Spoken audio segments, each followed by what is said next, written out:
کہ ذوالحجہ کا مہینہ آتے ہی مسلمان قربانی کے جانور خریدنا شروع ہو جاتے ہیں، اور ہر مسلمان بڑی خوشی کے ساتھ اچھے سے اچھے جانور کو خریدنے کی کوشش کرتا ہے تاکہ وہ اللہ رب العالمین کی بارگاہ میں ایک بہترین قربانی پیش کر سکے۔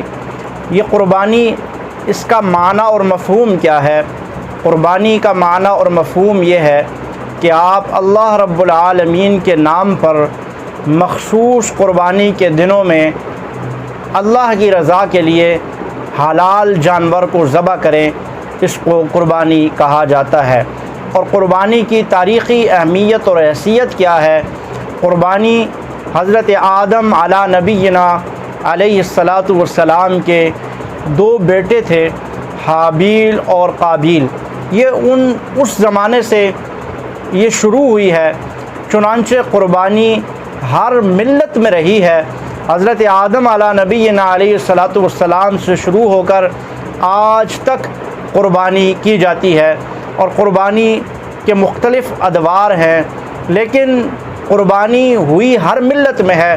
حضرت آدم علیہ السلام کے دو بیٹے حابیل اور قابیل تھے۔ حابیل نے بھی قربانی کی اور قابیل نے بھی قربانی کی۔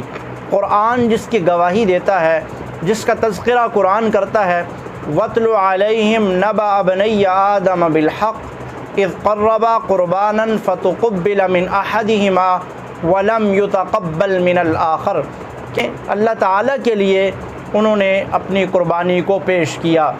اور پہلے زمانے میں ہوا یوں کیا جاتا تھا کہ ایک کھلے میدان میں قربانی کو لا کے رکھ دیا جاتا تھا، جس کی قربانی قبول ہوتی تھی آگ آتی اور اس قربانی کو جلا دیتی، جس سے معلوم یہ پڑتا تھا کہ یہ قربانی قابل قبول ہو چکی ہے۔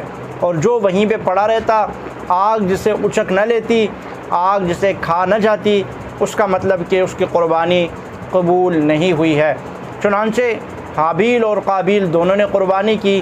اس آیت کے ضمن میں ابن کثیر رحمۃ اللہ علیہ نے ذکر کیا ہے، حضرت عبداللہ بن عباس رضی اللہ تعالیٰ عنہ کی روایت سے نقل کیا، انہوں نے وہ فرماتے ہیں کہ حابیل نے مینڈا ذبح کیا اور قابیل نے اپنی کھیت سے غلہ لا کر وہ اللہ کی راہ میں قربان کیا۔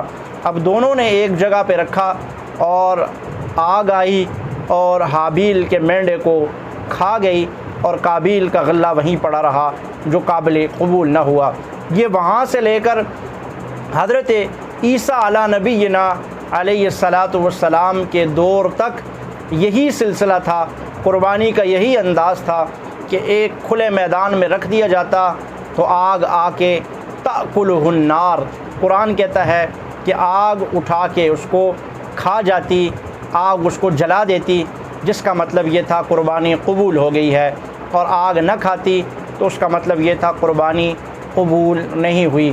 لیکن قربانی کو خصوصی اہمیت جو آگے حاصل ہوئی ہے، وہ حضرت اسماعیل اور حضرت ابراہیم علیہ السلام کا وہ واقعہ ہے جو قرآن میں ہم پڑھتے اور سنتے رہتے ہیں۔ اس کو انشاءاللہ آگے اس کا تذکرہ کیا جائے گا۔ سلسلہ وار قربانی کے مسائل اور قربانی کی اہمیت و فضیلت پر آپ کے سامنے انشاءاللہ اس عنوان پہ بات چیت ہوتی رہے گی۔